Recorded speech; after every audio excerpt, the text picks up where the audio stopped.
আলহামদুলিল্লাহ, শুকর আলহামদুলিল্লাহ, আমরা আল্লাহ তাআলার প্রতি একটি সুন্দর গান শুনলাম।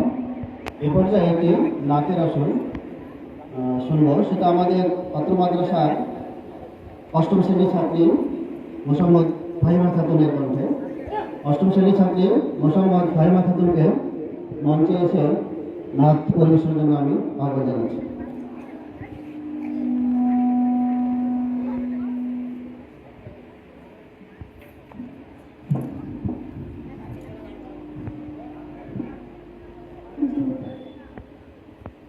Assalamualaikum warahmatullahi wabarakatuh.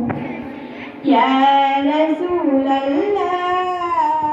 Ya Habiballah, Ya Rasulullah.